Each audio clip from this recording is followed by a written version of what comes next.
Bible says that we overcome the devil. Napanagumpayan na po. Hindi po papanagumpayan pa lamang. We overcome the enemy by the blood. So yun po yung focus ng lahat ng ating pong nararanasan sa ating pong buhay patungkol po sa kalooban ng Diyos.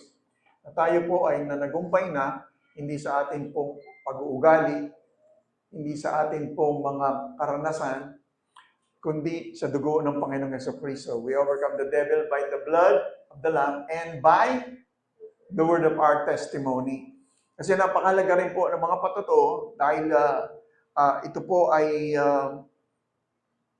hindi lamang po theory, kundi talagang nararanasan. Naalala ko yung, meron ba tayong message ng Romans 12, chapter 12, verse 1 lang.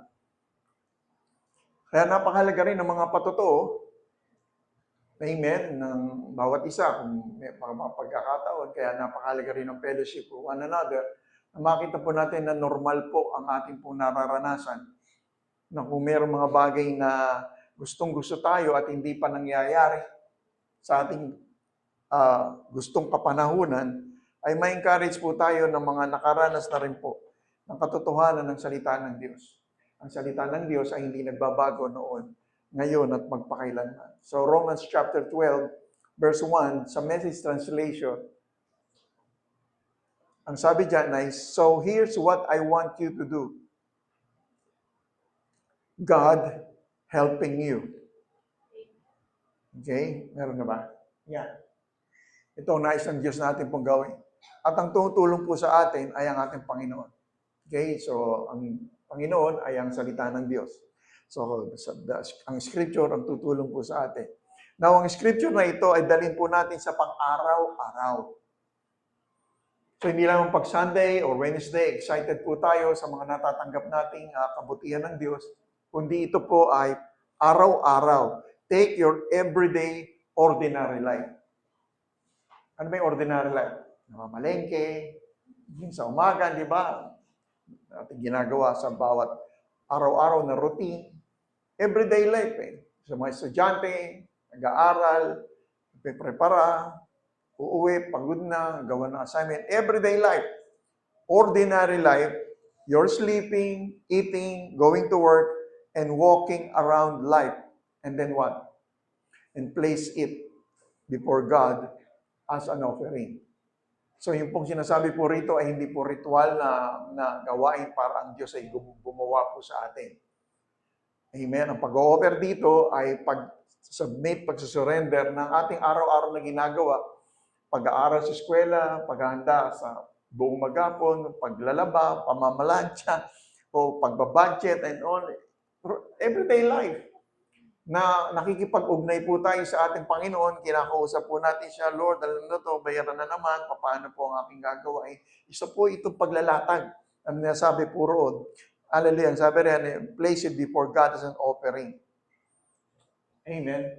Then embracing what the Word of God, revelation, does for you. Yun po yung ito na ngayon pinapito natin. Embracing what God does for you is the best thing you can do for Him. In other words, Lord, salamat po. Ngayon hindi ko intindihan ng lahat. Ang nais ko po, nauna Pero nandoon po yung nais mo na matutunan ko, pananampalataya at pagpapasensya. Faith and patience, magkasama po yan. Kaya yun po yung ating pong tinatanggap sa bawat pakikinig ng salita ng Diyos at tutuon tayo ron sa everyday life natin na mananagumpay na tayo. At magsisimula tayong magdeklara, magsalita. Kapag tayo nagdideklara ng salita ng Diyos, I overcome the devil by the blood of the Lamb. Na-overcome ko na itong mga bills na ito. Na-overcome ko na itong fear na ito by the blood of the Lamb. Yung pag-aalala ko sa aking anak, pag-aalala ko sa aking pamilya, and so on and so forth, napanagumpayan ko ito by the blood of the Lamb. And that is, yung iba akala nila ay, pananalangin din po yung pakikipag-usap sa Diyos. At ang pakikipag-usap sa Diyos ay ang kanyang binabalik natin yung salita niya. Ngayon, huwag natin pong i-rehearse o i-nurse yung problema sa harapan niya. Andiyan na po ba tayo? So, every time na tayo po ay nanalangin, akala natin, Lord, Nagmamakaawa, hindi po. Pag tayo nagsasalita ng salita niya, ito po ay pananalangin habang tayo ay naglalaba. O ano binibili mo? Praise the Lord. Yung marami bumibili niya. Mapapakinabangan mo yan. Kung kayo nagtitinda, nagsisilda, ito yung gusto niyo po ba property? Praise the Lord. Yan po yung magandang investment po. And then, ito po ay pang-araw-araw na normal na karanasan sa Diyos. Hindi po ito, sabi nga namin ni Pastor John, hindi ito transactional na kalagayan sa Panginoon. Ito po ay relational. Ang ating pong ginagawa every Wednesday and Sunday na ating pong ginagawa, praise the Lord, nakita ko na naman kayo, nakita ko na kayo noong linggo eh. Nakita na naman tayo, and so on and so forth, because ating pagsasama-sama at kaunawaan ng ating ginagawa is relational. Hindi po transactional. Pag sinabing transactional, ito yung gagawin ko and then si Lord i-bless ako. Nasusundan po ba natin? So on and so forth. Kaya napakaganda po na ito po ay hindi, sabi nila ay good luck. Hindi po ito tsambahan sa buhay mananampalataya. Hindi tayo nanyanyamba sa pagpapala ng Diyos. Ito'y garantisado. The Word of God is already settled. Garantisado na po yan. Amen?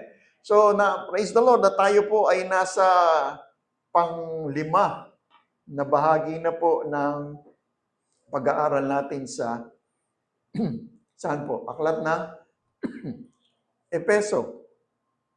Amen?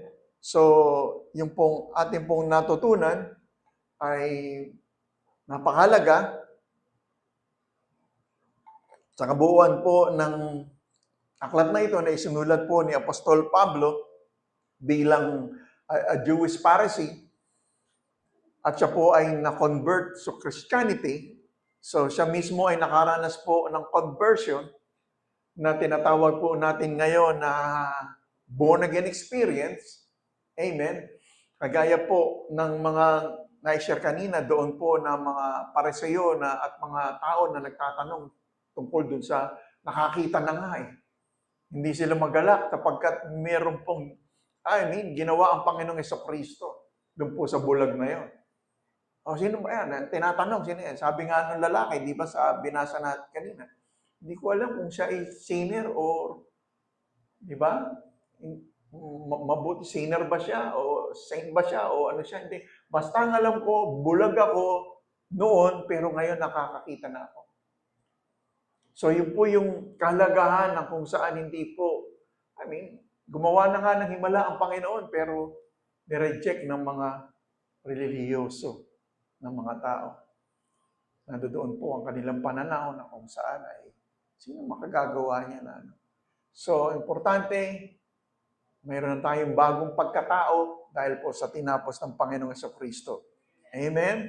So, yun po yung laman ng pag-aaral po natin sa aklat po ng Ephesians na ang nagsulat po nito ay ang Hudyo na Pariseo na nagkaroon po ng pagbabago ng pagkatao nung makilala ang Panginoong Jesucristo at siya po ay naging misyonero at writer ng ating pong pag-aaralan.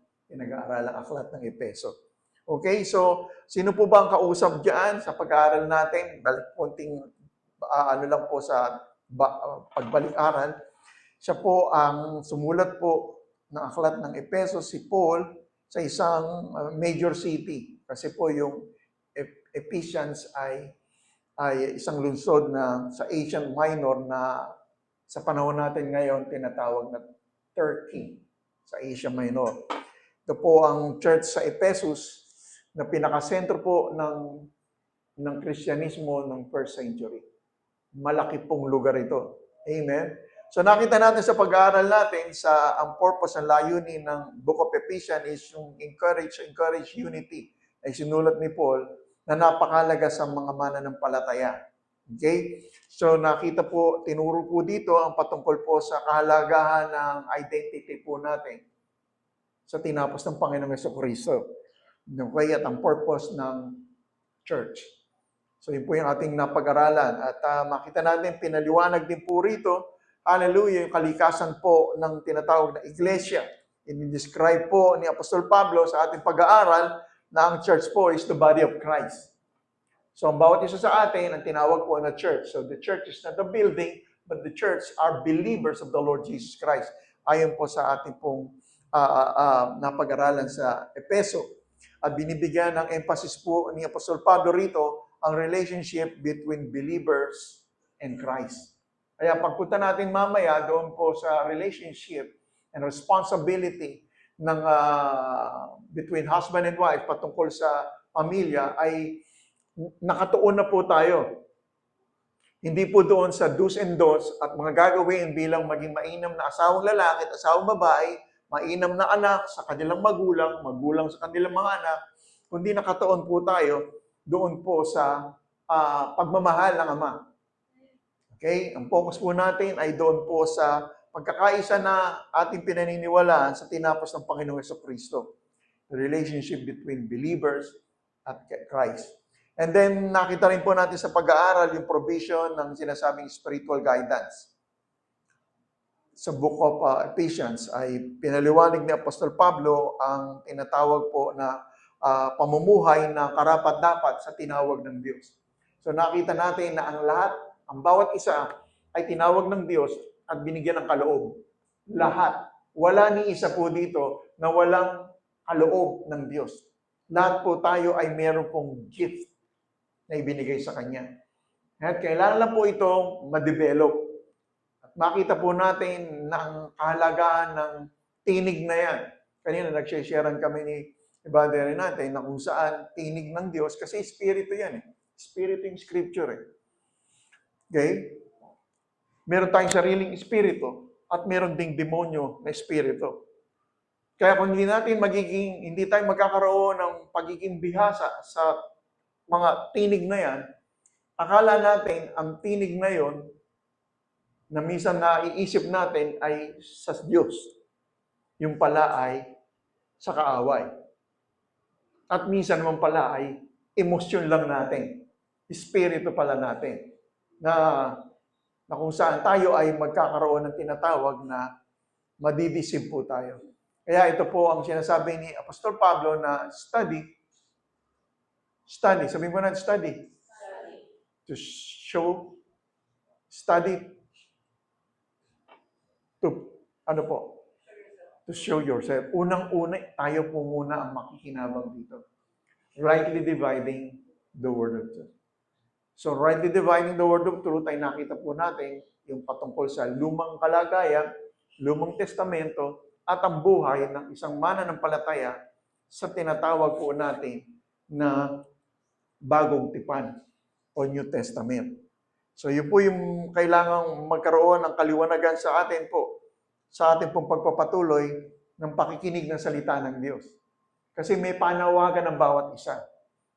At sa ating pagpapatuloy, natawag po natin consistently and constantly na ginagawa po natin, tayo po ay nagkakaroon ng tinatawag po na habit.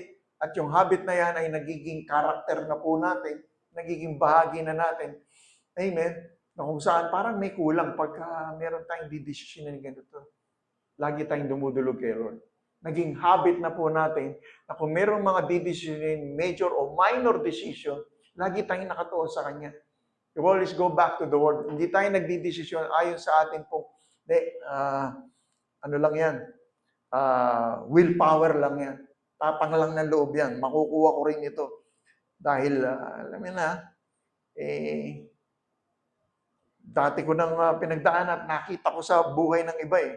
So, ang pinagbabasihan po natin minsan ay ang tinatawag na experience ng iba. Although meron tayong makukuron, pero temporal yun. Pero kung makikita natin ang revelation ng salita ng Diyos, forever yan. Amen? Maaring sa panahon lang yun, ang nakikita po natin kasagutan. Pero ito ay pangwalang hanggan. So, yun po yung mga natutunan po natin sa pag-aaral ng to rightly divide the Word of God. Kaya nung conference natin sa Candaba, hindi po ba na mabanggit ni Pastor Mel Vero yung patungkol dun sa one word from God can change your life. Pero actually, doon po kay Kenneth Copeland, sinasabi niya na natutunan na rin natin nung nandoon pa tayo sa third floor, di ba? Laki nung nakalagay, si drawing ni Brother Roy doon sa pagpanik natin sa church, bilog. Hindi ko lang nakakunan eh. One word forever. One God forever. Pero merong in between yun. One word from God can change your life, then forever. So naka-highlight lang doon, one God forever. Pero one word from God, kagaya nito, one word from God, ito pala isang verse, word, ordinary life. Take your everyday life. One word. Ayun pala yun. Na sa bawat paggising ko pa lang sa umaga, ay nandoon na aking isubmit ang lahat ng mga naisin ko sa buhay. Kami nga, even sa parking lot, parating pa lang kami. Nagdideklara na kami, Lord, salamat po sa parking space. Kasi puno eh. Simple lang po yun. Tapos meron pong lalabas bigla. Uy, thank you, Lord. Yung mga simple pong mga gano'n. Na pagtitiwala sa ating Panginoon. One word from God can change your life forever. Amen? So we need the word. One word lang. Ang dami nating word. Every Sunday, every Wednesday, every day ng ating devotion, at pakikipag-usap sa mga tamang tao. Meron pang maling tao. Dadalhin tayo ilalayo tayo sa gospel of grace. Hindi,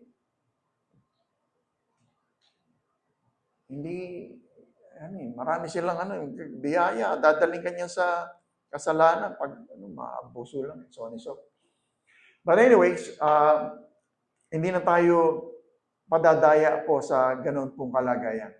Kaya sa ating pag-aaral, nakita po natin na lahat tayo ay karapat-dapat sa pagtawag ng Diyos. Tayo nagkaroon ng bagong kalikasan na pagkatao at binigyan tayo ng tinatawag na instruction on relationship, spiritual growth, and spiritual warfare. Mayroon pong labanan. Amen. Ngunit ang katotohanan, laban niya yun. Hindi natin laban. Kaya relax ka lang sa labanan. Kung naunawaan po natin ang katotohanan, mga bagay na pagmamahal ng Ama, tinapos ni Jesus, at ang ating fellowship with the Holy Spirit of God. Amen po ba? So yun po yung mga napag-aralan po natin sa aklat ng Epeso, na kung saan nagbigyan din dyan. Also yung the unity of believers. Napakahalaga na binigyan ng importansya rito ng salita ng Diyos sa ating pag-aaral, yung pagkakaisa ng mga mananampalataya. Amen? Kasi kung mananampalataya na hindi pa nagkakaisa, paano pa yung hindi mananampalataya? Paano ka makakapag-isa? So, laging merong debate, merong sumbatan, merong kwentahan, and so on and so forth. So, hindi po yun yung hinighlight ng ating pong pag-aaral po. Amen? At kita rin po natin ang kalikasan ng church na dinescribe ni Apostle Pablo sa ating pag-aaral. The church as a body of Christ. So, as a body, maraming bahagi. So, ang bawat isa ay mayroong tinatawag na grace gifts na binigay ng Diyos upang maging pagpapala sa katawan. Amen? So, kung kaliwa, kanan pala ito. Kanan, kaliwa, pagpapala yan sa katawan. So, ang bawat bahagi sa katawan, mahalaga. So, walang hindi mahalaga sa katawan ni Kristo. Lahat tayo importante. So, yun po yung nakita po natin, binigyan ng emphasis ni Apostol Pablo bilang katawan ng Panginoong Jesucristo. Kasi nakasugpong tayo, mga mananampalataya, at ang ulo ng katawan ay ang Panginoong Jesucristo. Ewan ko, natandaan niyo po yung patungkol sa wala ng Hudyo, wala ng Grego. Iba ba na kung saan meron pong tinatawag po na binigyan din dito sa relationship between Jews and Gentiles. Pinaliwanag dito ni Apostol Pablo ang nakipag-isa kay Kristo Jesus hallelujah, ay nahigtad po yung sinasabi nilang sila lang ang pinagpala ng Diyos. Yung po mga Hudyo.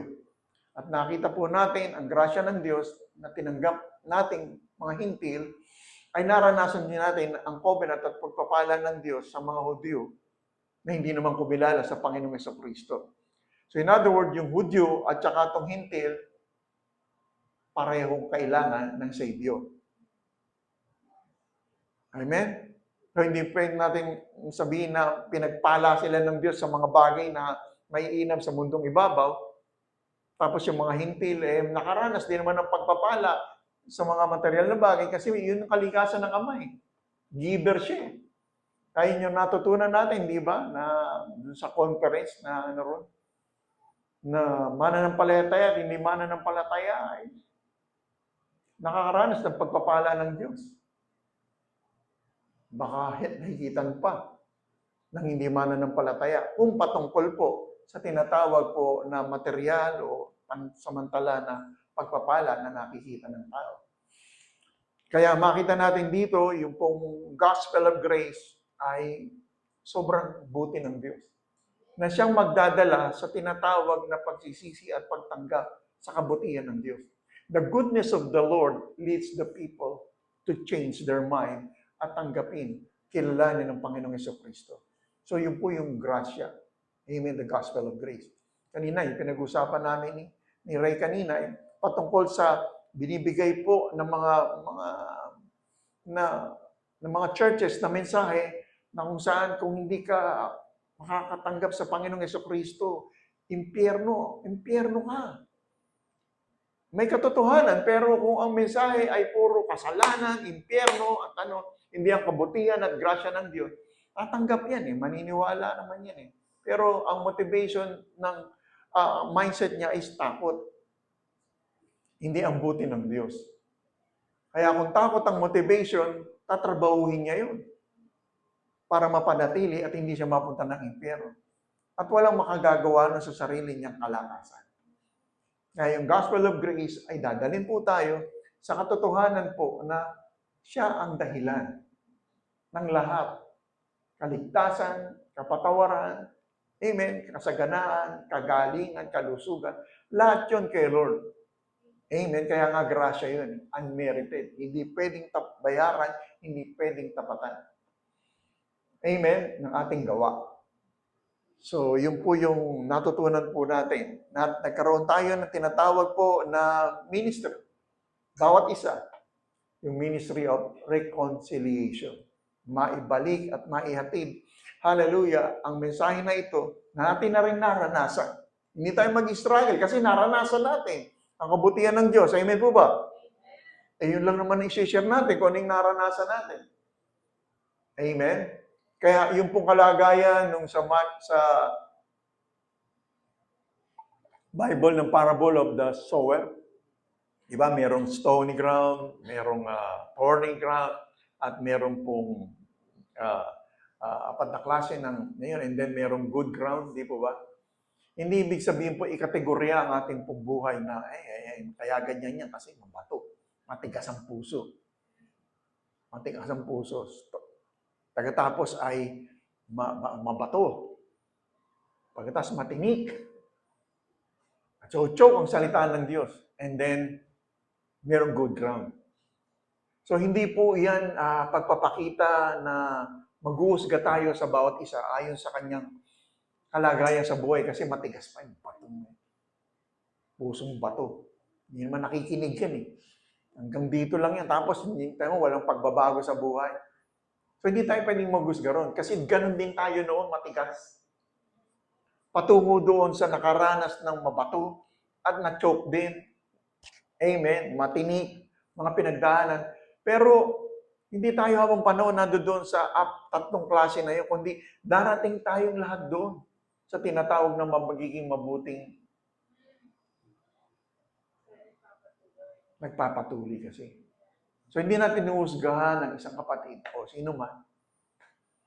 Hindi, galing din tayo dun Hayaan po natin ma-enjoy niya ang kanyang fellowship kay Lord. Pagtiwala natin sa kanya, hindi siya manatili sa matigas ang puso, pinagdaraanan lagi ay struggle, at laging matinik ang kanyang kalagayan, darating din yan. Matabang lupa na magiging mamumunga ng magpo-produce ng 30, 60, 100 fold. Patungo tayong lahat doon. Hindi kakategorya na ito yan, kaya na dudusa yan, tigas ng puso. Who knows? Sabi niya, ang mga nauna, nahuhuli.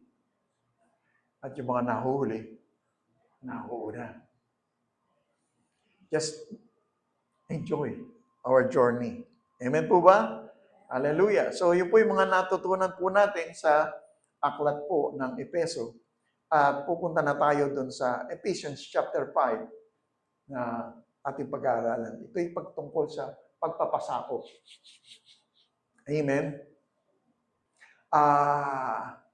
Mahalaga po ito na kung saan ito yung debate na noon pa patungkol sa sino ba ang susundin.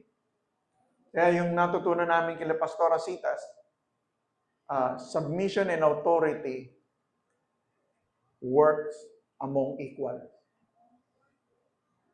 Submission and authority works among equal.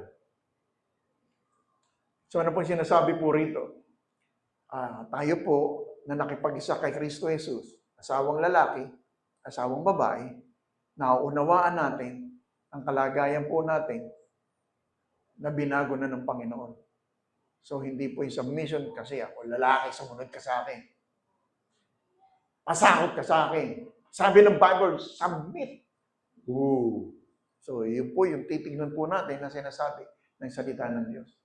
Kaya ang focus po natin, kaya yung mga bagay na ito ay hindi po ito konsepto, hindi ito prinsipyo, principles, or formula para isang matagumpay po na pamilya, mag-asawa, kundi ang focus po natin, unang-una ay ang one word from God can change a life forever. Ang focus po natin ay ang pag-ibig ng Ama.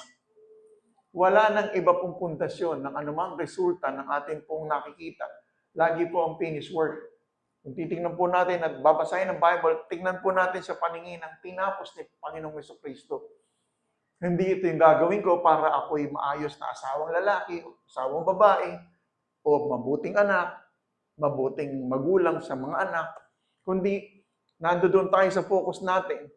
Ang ating pagkatao ay bago na sa mayamang biyaya ng Panginoon. At ang resulta nito ay ang mabuting gawa. Amen? Hindi yung mabuting gawa natin, kaya si Lord, inibless ang aking pamilya.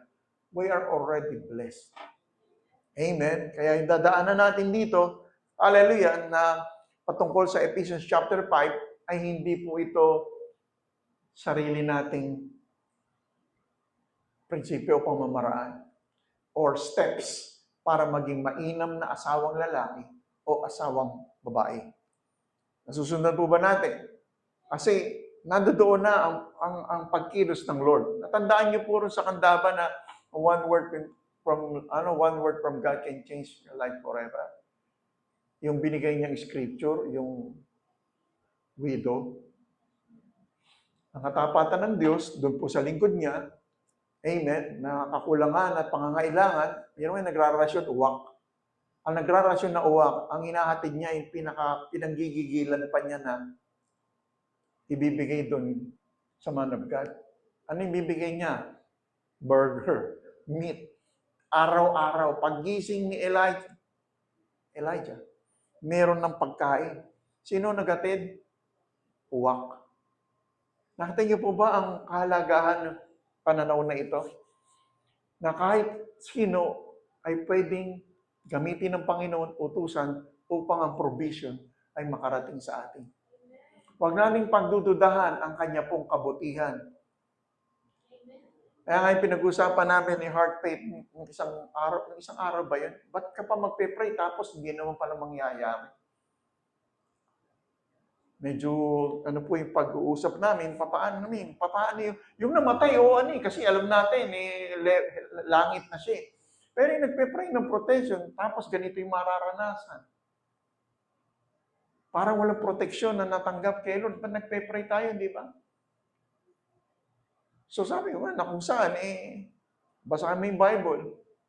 Nagpe-pray din naman yung 12 disciples, pero matindi pinagdaanan nila sa buhay.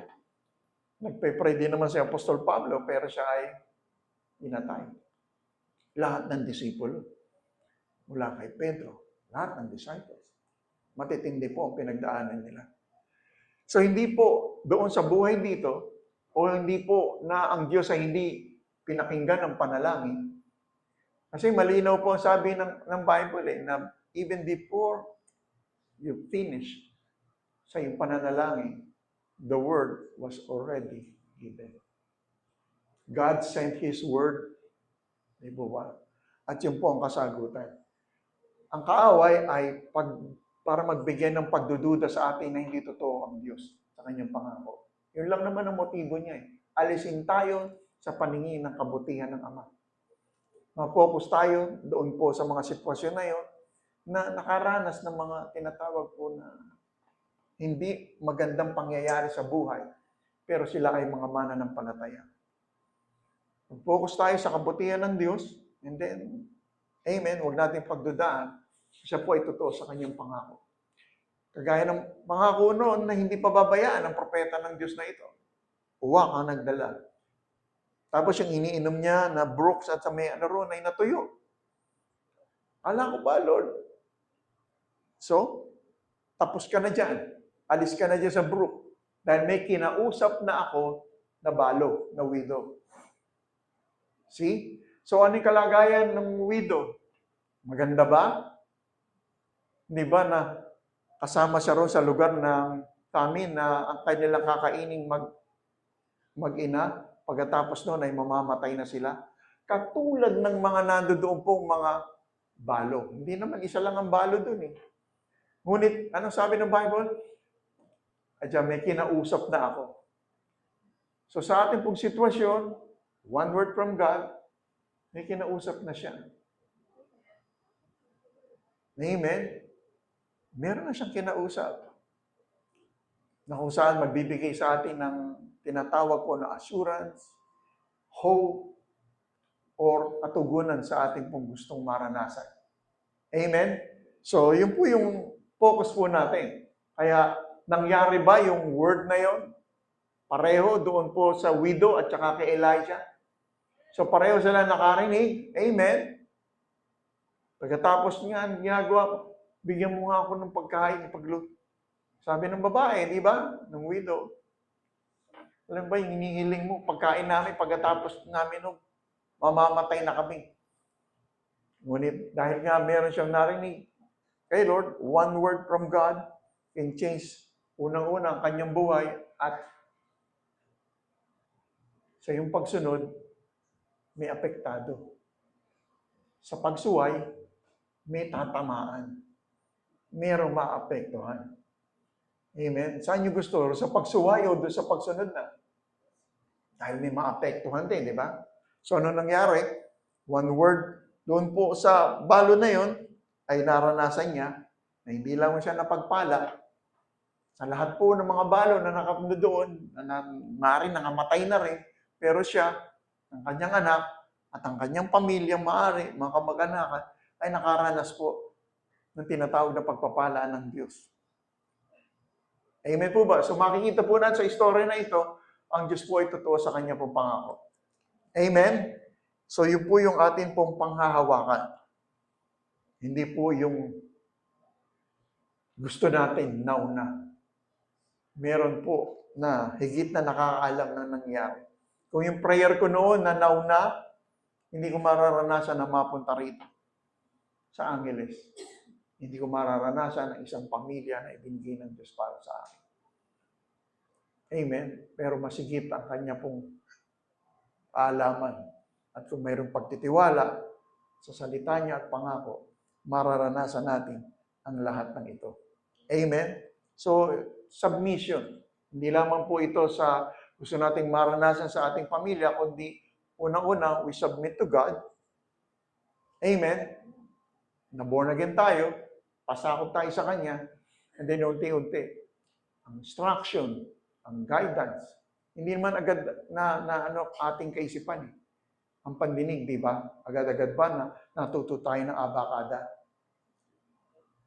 Di ba meron tayong, ewan ko meron pa noon, yung AIEO na libro na binabasa namin nung maliit pa kami. Meron pa ba noon, Sir Monina? AIEO, babe, bobo. Nakakita ako sa sa Janice eh. Yung kulay yellow na gano'n. Yung pa rin na yun na yun pa rin eh. Babe, bobo. Di ba? Nakakatuwa po na kung saan. Paano tayo natuto ng AIEO, di ba? Tinuruan tayo. Merong booklet. Merong booklet ng buhay. Salita ng Diyos. Amen? So, nagpapasakop tayo sa salita ng Diyos. So, matututo tayo ng AIEO, matututo tayo ng paano mamuhay sa mundong ibabaw sa pangunguna ng ating Panginoon. Amen? So, patungkol po ito sa buhay mag-asawa. Sa mga ga-asawa at sa may asawa na ito po'y pagpapaalala patungkol po sa submission. Okay? So, nabasa ko nga yung pinost mo Sir Amy Roses, patungkol dun sa kalagayan na mag-asawa na ito ay hindi basahang inaapakan, doormat. May katotohanan doon. So, patungkol sa kasalan na ito ay makikita natin dito, ang kasalan na ito ay hindi yung kasalang nasa ating kaisipan. Exciting ito, pero nais ng scripture, ng aklat ng Epeso, sa ating pong makita ay isang uri ng kasalan na napakahalaga na unang-unang nagkaroon ng himala, ginawang himala ang ating Panginoong Hesukristo. Di po ba? Saan? Sa kasalan. Di po ba? Wedding in the Cana. Tapos ito pong sinasabi ni Apostol Pablo patungkol po sa kalagayan ng kasalan na ito. Simulan natin sa chapter 5 verse 21. Ang pagpapasakop o pag-submit sa kasal na sinasabi po rito ay, bibigyan ko ng diin yung patungkol dyan sa kasal, ay hindi pagiging doormat. Kaya nagpakasal, pinakasalan, hindi para yung pinakasalan natin ay gawin po natin gagawing basahan. Hindi po yun ang layunin. Ang pagsasubmit ay hindi pangangahulugan ng pagiging mahina o pagiging alipin. Sa halip, ito ay tungkol sa pagkilala sa papel at responsibilidad ng bawat isa sa relasyon. Okay? So, ano po yan? Sa Ephesians chapter 5:21. Verse 21, ang sabi riyan ay, magpasakop kayo sa isa't isa. So, ang pagsasubmit o pagpapasakop ay hindi lamang po sa isa, sa lalaki o sa babae. Ang babae at ang lalaki ay magkakaroon po ng tinatawag na pagpapasakop sa isa't isa bilang paggalang sa isa't isa? Yun, kay Kristo. So yung pinapakita po rito na isang matagumpay po ng pagsasama sa isa pong kasalan, kasi yung kasal na yan, mamaya bibigyan natin ng pagliliwanag yung kasal na sinasabi po dito sa aklat ng Epeso. Magpasakop kayo sa isa't isa bilang paggalang kay Kristo. Sino si Kristo? Salita ng Diyos. So ang bawat isa ay meron pong tinatawag na pakikipag-ugnay o pagpapatama, pagpapakorek, pagre-review na tinatanggap sa salita ng Diyos para magkaroon po ng kaayusan silang dalawa. Okay? So nagpapasakop kayo sa isa't isa. Hindi yung magsabin ka sa akin. Yes. Hindi po yun sinasabi. Mga babae, magpasakop kayo sa inyong asawa gaya ng pagpapasakop nyo sa Panginoon. So, malinaw po ba yun? Mga babae, magpasakop kayo sa inyong asawa gaya ng pagpapasakop nyo sa Panginoon. Nyo. Pagpapasakop nyo. So, hindi po isa lang ito. Yung asawang babae, asawang lalaki, parehong nagpapasakop sa Panginoon. Kaya yung magbabae, nagpapasakop sa lalaki. Kasi yung lalaki, nagpapasakop sa Panginoon. So magiging balanse po yung pagtatrato, hindi po siya yung... Ang kultura rito po ng Hudyo, hello, dito po sa sinasabi ni Apostol, ang babae rito walang tining. Ano sabi ng Bible patungkol sa babae? They consider them dogs. Hello, kaya radikal ang naranasan ng mga kababaihan pagdating ng ating Panginoong Jesucristo. Nagkaroon ng self-worth ang mga kababaihan patungkol sa kanilang kalagayan. Nagkaroon ng kalayaan, nagkaroon ng pagpapahalaga sa kanilang mga sarili dahil sa karanasan nila, sa kanila pong natutunan sa ating Panginoong Jesucristo. So yung po yung binalatag po ni Apostol Pablo na patungkol po sa kalagayan na ito ng pagpapasako po sa submission. Lagi nakatuon sa Panginoon. Diba, tinuro sa atin ng conference, hindi mo pwedeng tapatan ng iyong gawa ang ginawa ng Panginoon. Kasi unconditional yun eh. Dahil lahat tayo ng mga Pilipino, nakalagay sa ating mga kaisipan yung sinasabing utang na loob. Ginawa ka ng mabuti, lagi nakalagay dyan, susuklian natin dahil utang na loob, may utang na loob ako sa Kanya. Pero sa Panginoon, hindi niya ini-require yung bayaran mo ang kabutihan ng Diyos sa pamamagitan ng pagtapat natin ng ating mga serbisyo, paglilingkod, pagbibigay, and so on and so forth. Kaya nga biyaya yun eh. Unconditional si Lord sa kanyang ginawa kasi kalikasan niya yun. Ngayon, ano po ang gagawin natin para mabayaran patungkol puro sa ginawa, kabutihan ng Diyos sa atin? Ano pong sabi ron? Saan natutunan natin? Kaya hindi mo siya pwedeng tapatan ng ng gawa, kabayaran doon sa kabutihan niya. Gawin mo sa kapwa mo. Gawin mo dito. Yung gusto mo ibalik mo sa akin, gawin mo sa iyong kapwa. Dahil naranasan mo ang kabutihan ko, hindi mo pwedeng tapatan yun, kaya mo gagawin yun para pagpalain kita. Gawin mo ito dito.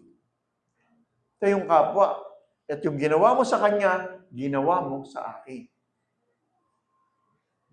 Malinaw po ba? Kasi ganun din sa relasyon pamilya, mag-asawa eh. Mahal na mahal tayo ng Diyos, binibigyan niya tayo ng wisdom, binibigyan niya tayo ng kalusugan, binibigyan niya tayo ng provision. Amen? Napakabuti. Then gawin mo sa iyong asawa. Gawin mo sa iyong pamilya.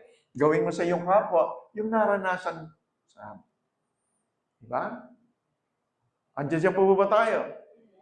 So yun po yung focus po natin. Nasaan na tayo? Verse 22, 23. Sapagkat ang lalaki ang siyang ulo ng kanyang asawa, amen po ba? Tulad. So, hindi po inaangat yung lalaki, kundi binibigay niya po ni Apostol Pablo ang kalagayan po ng lalaki na pangunguna sa kanyang pamilya tulad ni Kristo. Di ba? So, hindi po yung kalagayang asawang lalaki ang inaangat, kundi tulad ni Kristo. Ano ba ang kalikasan ni Kristo na siyang ulo ng iglesia, ng church, na kanyang katawan? Tayo. Okay? So, yung patungkol po sa tinatawag po riyan na pagpapasakop, pag-submit, tulad ng lalaki na siyang ulo. Kasi ang lalaki ay tinatawag natin na siya pong mas dapat nagdidesisyon. Kasi tulad ni Kristo. Si Kristo, ang kanyang kalikasan, hallelujah, ulo ng iglesia, pinaka-ulo ng katawan na nagbibigay ng pagkukuman sa ginagalaw ng katawan ng body. So kung ano po nangyayari sa loob ng tahanan, sa kanilang relasyong mag-asawa, dahil si Kristo ang ulo, binibigyan ng wisdom ang lalaki at ang babae patungkol sa katawan, patungkol sa pamilya. So wala po yung hierarchy. Pareho, pantay. Hindi porkit lalaki, angat. Hindi porkit babae, nasa ibaba. Nasusunod po ba natin? Kasi ang ulo, tulad ni Kristo. Hindi magmamagaling ang lalaki, hindi magmamagaling ang babae, kundi silang dalawa, sa katawan ni Kristo, ang ulo, tulad ni Kristo. Diba? So yung nabasa natin na una, magpapasakop ang isa't isa. Nagpapasakop ang isa't isa paggalang kay Kristo. Nagpapasakop ang isa't isa sa Panginoon. Sapagkat ang lalaki, ang siyang ulo, alangan namang ulo, walang katawan. Di ba? So yung dalaw po, yung sinasabi. Tulad ni Kristo, siya ang ulo, siya ang nagbibigay ng buhay sa katawan, siya ang nagkukuman. Di ba ang ulo, bakit tinataas ko ang aking kamay? Kinukuman nitong ulo. Amen? Bakit hindi ako humihirata dito at kasi kinakuman ng ulo, nakataindig ako. Ang kinukuman ng ulo, nakaupo kayo dyan at tumatanggap. So, sino ang ulo? Ang Panginoong Jesucristo nagbibigay ng pag-utos sa katawan. So, tayong lahat ay katawan ni Kristo. Asawang babae, asawang lalaki, katawan ni Kristo. Tulad ni Kristo. So, lagi pong binibigyan diin po ni Apostol Pablo riyan ang ating Panginoong Jesucristo.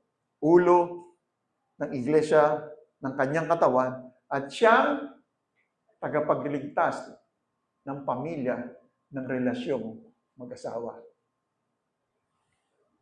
Siya ang ulo. Amen po ba? Verse 4:24. Kung papaanong nagpapasakop ang iglesia kay Kristo, nagpapasakop, dapat ding magpasakop ang babae sa asawa nila sa lahat ng bagay. Amen. Nagpapasakop ang babae kasi, ano po ang sabi roon? Nagpapasakop ang babae sa kanilang asawa sa lahat ng bagay kasi nagpapasakop siya sa Panginoon. Hindi po mahirap sa isang asawang babae ang magpasakop sa asawang lalaki kung yung asawang lalaki ay nagpapasakop din sa Panginoon.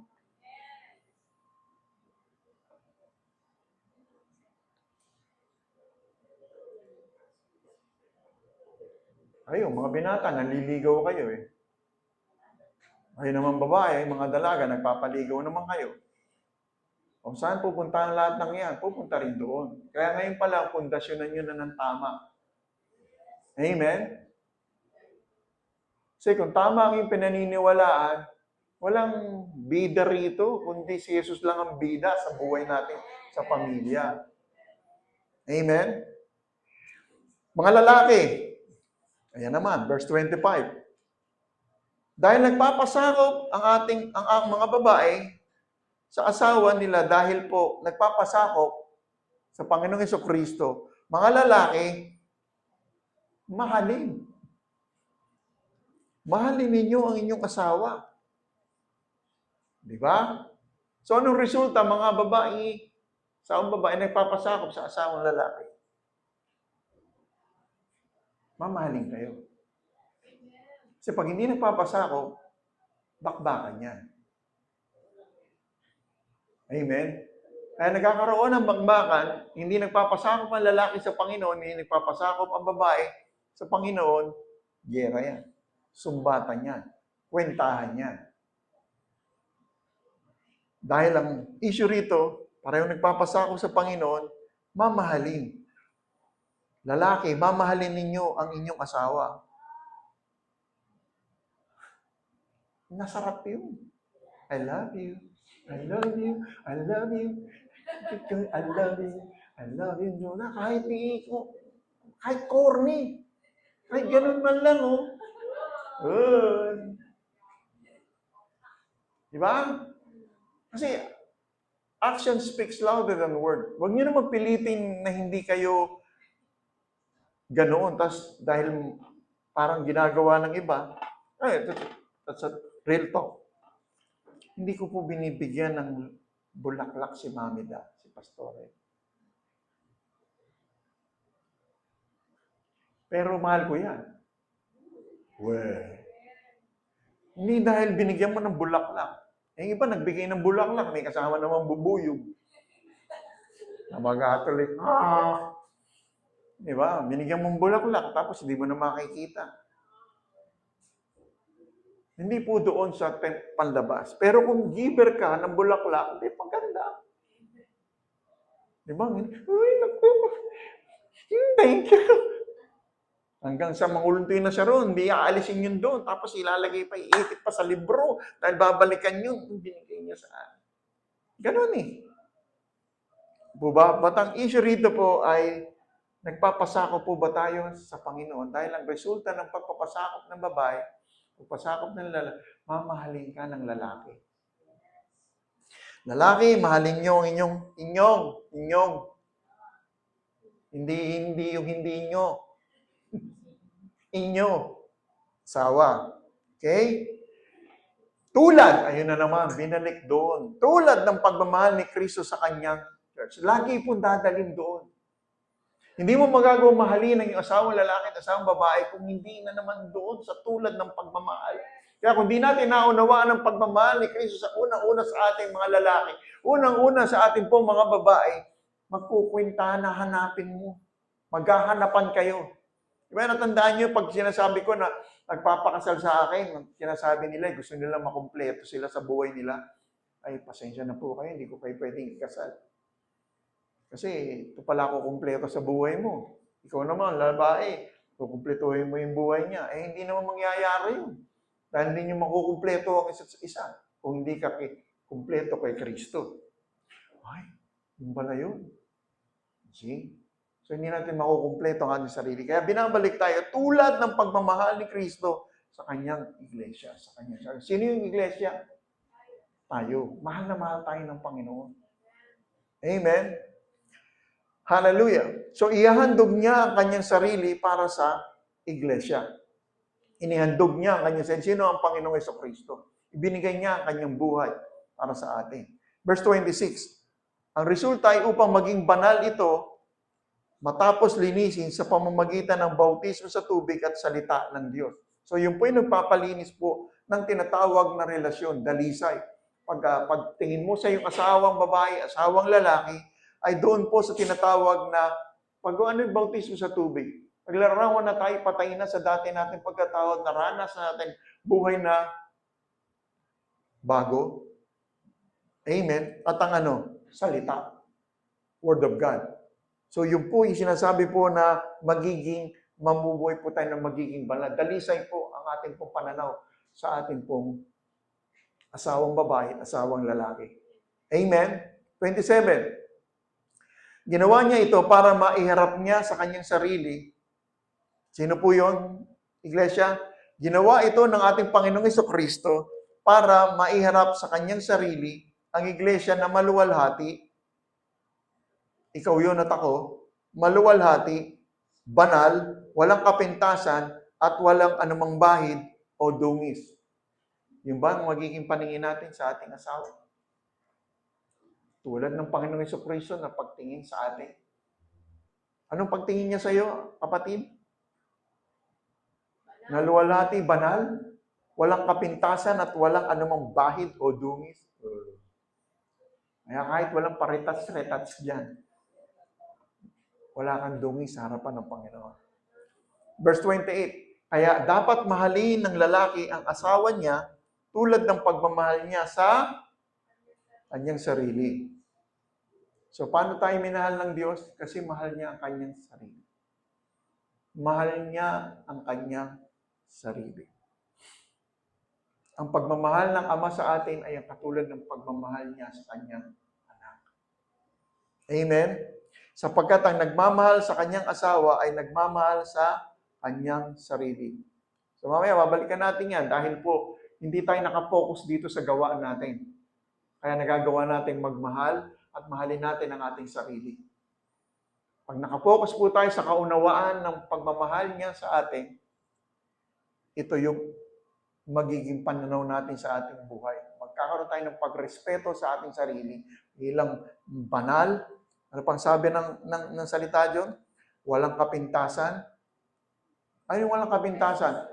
I don't care kung ano yung past. Ano yung nangyari sa akin nung nakaraan. Walang kapintasan.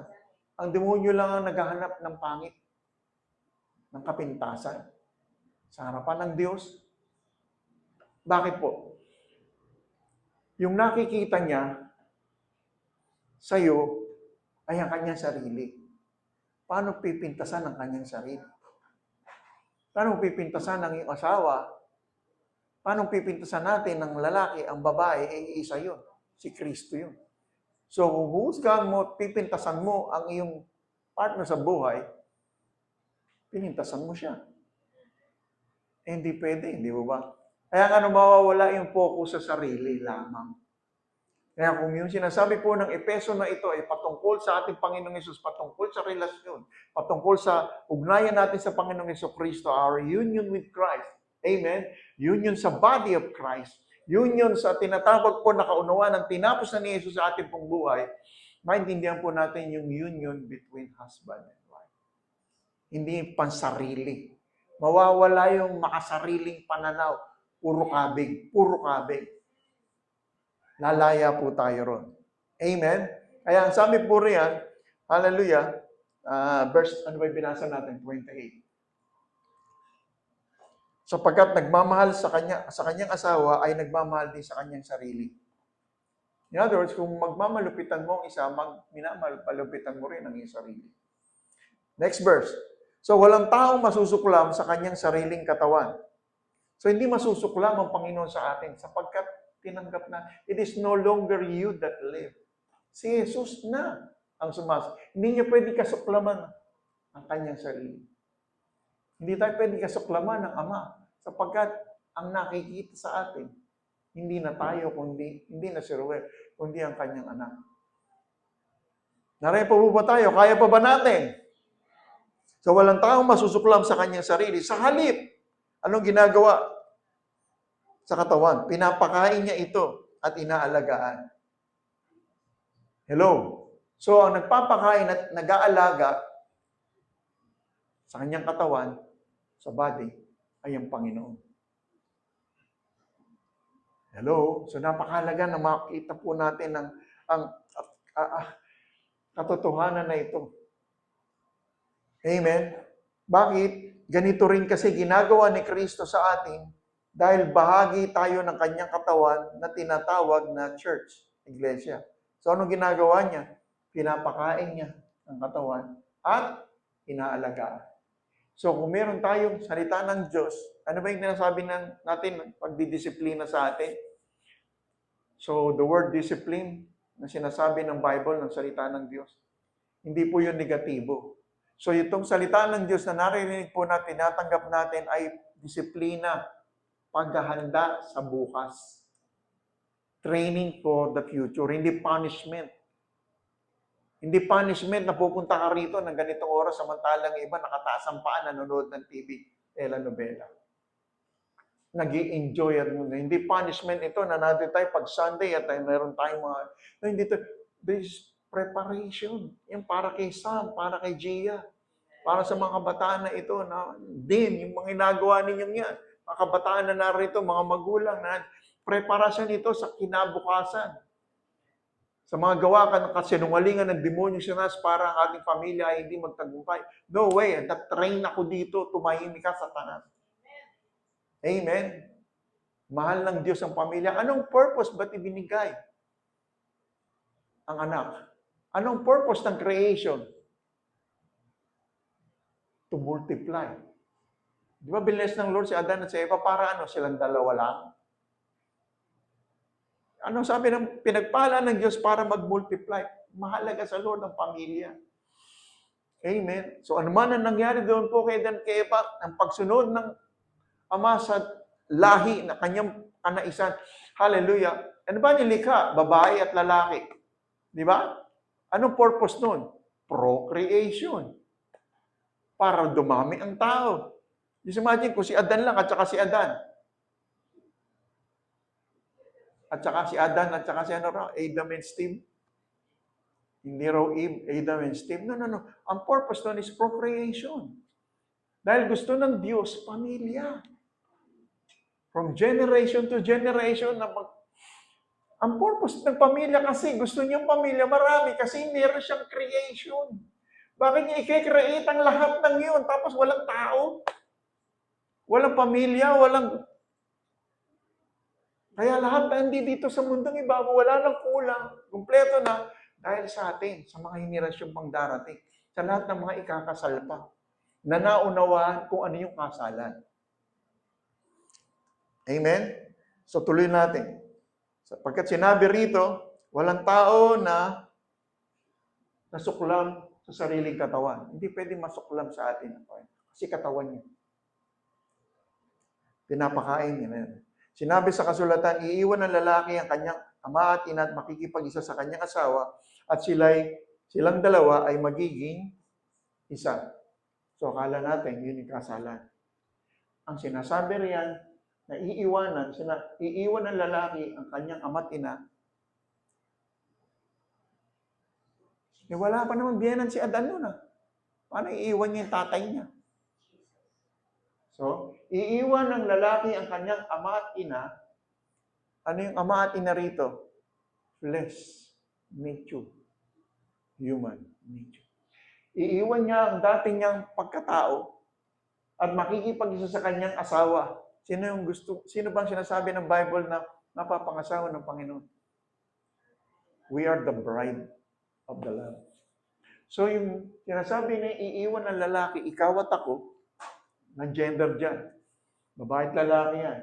Iiwan ng kanyang ama at ina in the flesh at makikipag-isa sa kanyang bride asawa, si Jesus. At ang kanyang asawa, at silang dalawa ay magiging isa. So hindi po ang purpose natin dito po, pag hindi wala kang asawa ay hindi ka kumpleto. Napakabigat, nakalagayan po na dala-dala ng mga sabing mga bachelors, mga eunuch, na kung saan sa kanilang buhay, hindi sila kumpleto. No. Ang nakipag-isa, iiwan ang lalaki, ng lalaki ang kanyang ama't ina in biology, in the flesh. Di ba? Yung wangis ni Adan, na nagkasala, nagkaroon ng anak, hindi na wangis ng Diyos, di ba? We are created in the image and likeness of God. Let us make man in our own image, in our own likeness. All, bagsak. Nangyari? Ano po, kasunod na pangyayari? Si Adan, nagkaroon ng anak. Anong sabi po ron? Si Seth, na kanyang anak, ay sa wangis na niya. Hiwalay sa Diyos. Hiwalay. Kaya kailangan makipag-isa sa kanyang asawa. Ito po yung kasalan. Kinasal tayo sa Panginoon. Yun ang ating pong tignan. Hindi tayo kawawa, hindi tayo sa kalagayan na kung saan, dahil kumpleto na tayo kay Kristo Jesus. Kaya, hallelujah, ano man ang sitwasyon natin, tagumpay man ang pagsasamang mag-asawa o hindi, tagumpay pa rin tayo. Iniwan man tayo o ano nangyari sa ating pong buhay mag-asawa, tagumpay pa rin tayo kay Kristo Jesus. Dumating man ang ating lovers o hindi pa, tagumpay pa rin tayo. Amen. So naunawaan na po natin ito, ang katotohanan ito ng pakikipag-isa kay Jesus, magiging isa. Verse 32, kamangha-mangha itong malalim na katotohanan, yung binasa natin kanina sa taas. Kamangha-mangha itong malalim na katotohanan na ipinahayag ng Diyos. Isinalasa na sa larawan nito ang ugnayan ni Kristo at ng iglesia niya. Yun ang kasalan. Hindi yung pipirma ka roon, magkatapos doon, kasal na tayo ha. Tumunod ka sa akin ha. Pasakap ka ha. Tumahimik ka dyan. Pag uwi ko, nandiyan ka pa rin ha. Kung ano bigay ko sa'yo, pagkasay mo, pasakap ka sa akin.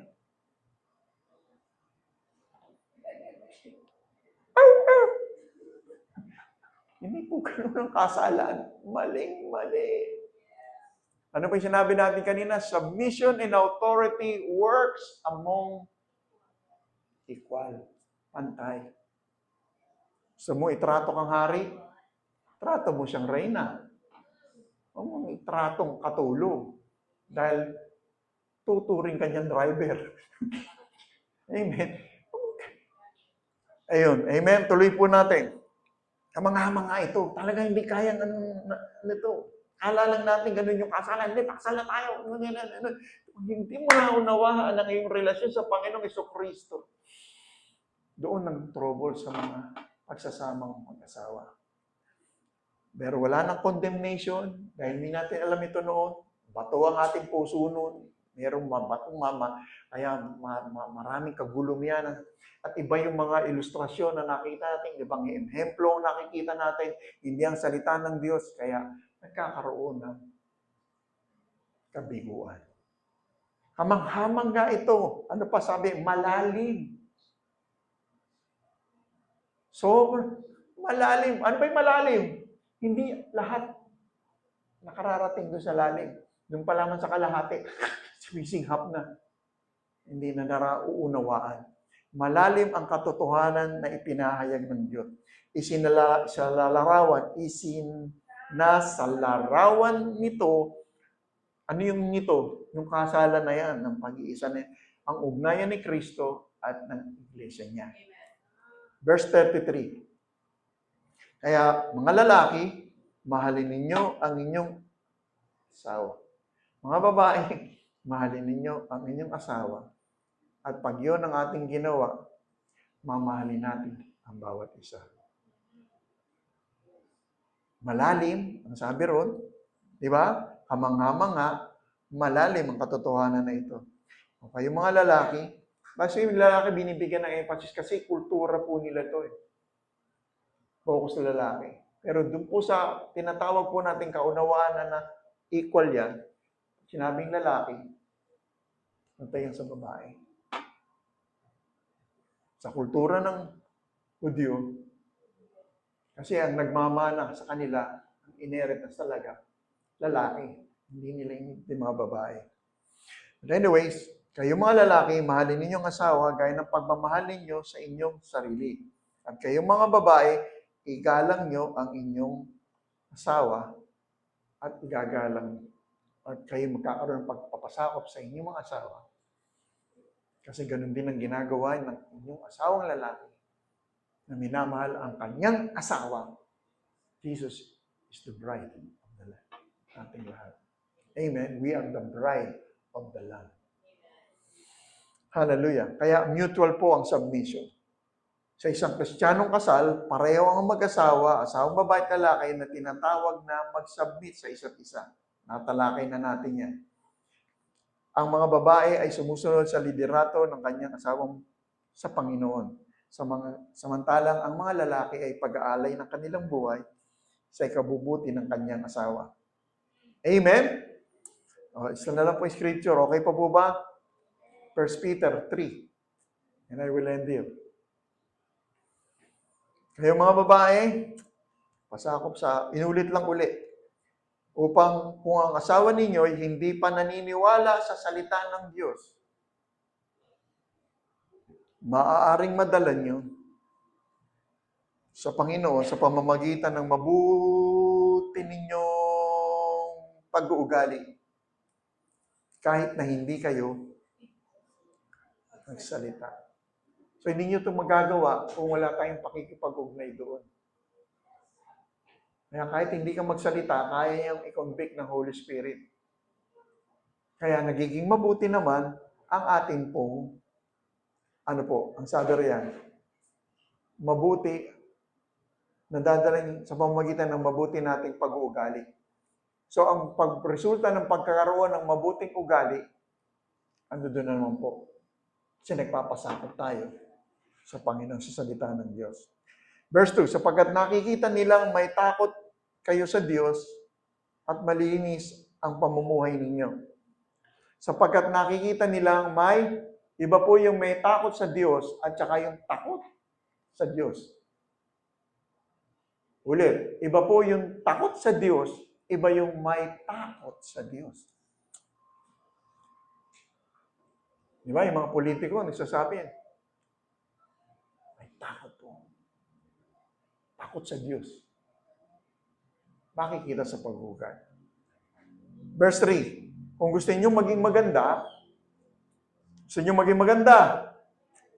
at maging gwapo, huwag sa panlabas lang tulad ng pag-aayos niyo ng buhok na nilalagyan ng mamahaling alahas at pagsuot ng mamahaling damit. Papaalala. So, hindi po panlabas lang ang kagandahan. Ang tunay na kagandahan, inside out. Sa halip, pagandahin ninyo ang inyong kalooban. Amen? So, yun ang sagot. Kalooban. Ang mabuting pag-uugali na hindi, ano sabi natin? Pagandahin ninyo ang inyong kalooban. Ang mabuting pag-uugali na hindi nagbabago. So, mayroong pag-uugali na nababago pagka may pera. Pagka maayos ang maganda, tanggap siya, may acceptance. Hindi naman tayo lahat tinatanggap ng tao. Hindi naman lahat tayo ay nagiging mainam. So, hindi doon panlabas ang tinatawag po na pagpapahalaga sa atin. Sabi ng salita ng Diyos, pagandahin niyo ang inyong kalooban sa inyong relasyon sa Panginoon, and then, mababago ang ating pag-uugali. Amen? Maging ulit. May konting, sabi niya, konting tinis, kalma. Amen? Maging mahinhin kayo at maging mabait. Ito ang mahalaga sa paningin ng Diyos. So, ang lahat ng ito ay resulta ng pagpapasakop sa Kanya. At verse 5, itong ginagawa ng mga babaeng banal noong unang panahon. Nagpapaganda sila sa pamamagitan ng pagpapasakop nila sa kanilang asawa. Katulad ni Sarah. Andiyan ba si Sarah? Sarah, nasa Bible ka pa, 6. Katulad ni Sarah, sinusunod niya si Abraham at tinatawag pa niyang Panginoon. Mga anak kayo ni Sarah. Hindi ni, sinong isa? Sarah at saka si?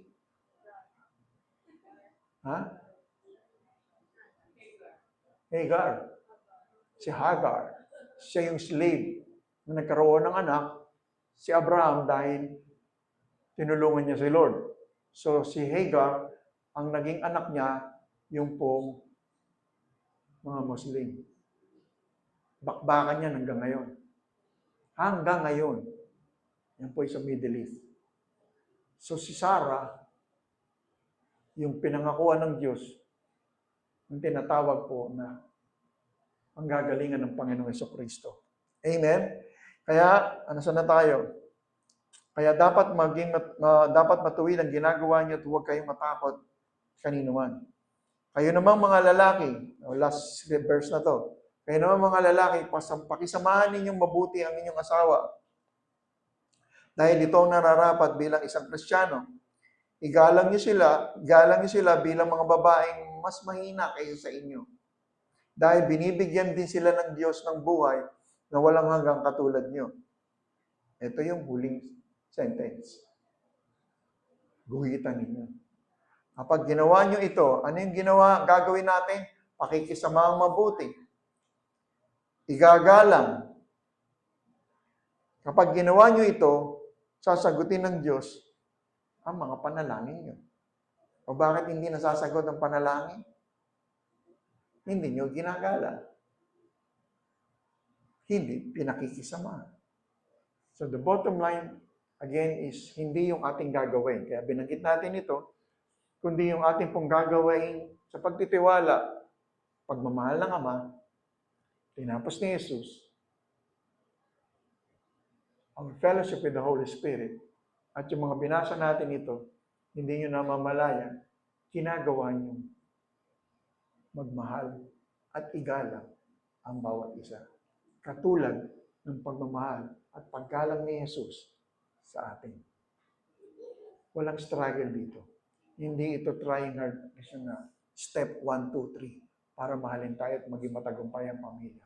Isa lamang po, ang focus natin, ang ating asawa, ang Panginoong Jesucristo, salita ng Diyos, tinapos ni Jesus, at ang mayamang grasya na ibinibigay niya sa atin sa araw-araw. Matagumpay na pagsasama. Okay? So ito po yung pasimula. Kung tayo po hindi nagkaroon ng matagumpay po na pagsasama noong una, pwedeng magsimula ulit. Simulan natin sa ating sarili. At mag-enjoy tayo sa ating relasyon, sa ating asawa. Kasi may mga byuda rin. Sabi ng Bible, si Jesus ang iyong asawa. Amen? At mag-enjoy tayo sa ating buhay na ito. Amen? So, naunawa natin ang kasalan. Hindi lamang po ito kontrata na pipirmahan, may kasal na tayo. Ang kasalan dito ay malalim at totohanan ng tinatawag po na ating pakikipag-ugnayan sa ating Panginoon. At tayo inihahanda para sa dakilang kasalan na yan ng ating pakikipag-isa sa ating Panginoon. And then, may enjoy po natin ang buhay mag-asawa. Did you learn something tonight? Praise the Lord. Palampakan natin ang ating Panginoon. Let's pray. Father God, in Jesus' name, salamat sa iyong mayamang biyaya. Unawaan po namin dakilang Diyos ang katotohanan ng itinapos sa krus ng Kalbaryo para sa amin. Maunawaan po namin na ikaw at ako, kami, Panginoon, bilang katawan ng Panginoong Jesucristo, as a church, oh God, maunawaan po namin ang unang-unang pagmamahal na ito ay binigay mo sa amin. At magagawa po namin, hallelujah, ang magpasakop, mag-submit, Panginoon, sa mga ibinigay mo po sa amin na mamumuno, unang-una sa amin pong relasyon sa pamilya. Salamat po sa iyo pong gabay at pagpapala sa pamilya na, hallelujah, na ang Panginoong Jesucristo ang Diyos ng kanila pong buhay. Lord, salamat po sa iyong gabay, sa iyo pong pangangalaga. Sabi mo, Panginoon, ikaw, Panginoon, ang magpo-provide. Ikaw, Panginoon, ang nagmamahal at mangangalaga sa iyo pong katawan. Kaya salamat po anumang sitwasyon na pinagdaraanan ng iyong mga anak, ay meron po kaming katiyakan. Hallelujah. Na ang simula, Panginoon, ng kaunawaan sa katotohanan na ito ay pagpapala unang-una sa amin at sa amin pong pamilya. Salamat, Amen Lord, sa restoration, Panginoon, ng anumang nangyayari sa pamilya. Salamat, dakilang Diyos, sa iyo pong pagpapala, kapayapaan, hallelujah, at kalooban mo, Panginoon, ng isang matagumpay na pagsasamang pamilya. Kaya Lord, pinagkakatiwala ko po sa iyo ang iyong mga anak na kasama ko po ngayon at mga nanonood po, Panginoon, sa online. Salamat po sa iyo pong biyaya sa kanila rin pong pamilya. Hallelujah, kapayapaan at katotohanan ng mayamang biyaya ang maranasan po. Restoration ng mga pamilya sa kanila pong mga pinagdaraanan. Thank you, Father God, for your faithfulness sapagkat mahal na mahal mo ang mga pamilya na nagtitiwala sa Panginoong Jesucristo. Salamat po sa iyong biyaya. In Jesus' name we pray. Amen. Amen. Praise the Lord. Hallelujah. Glory to God. So, tayo po ay dadako sa pagkakaloob. Vanessa, pag-pray mo yung offering natin. Thank you, Lord.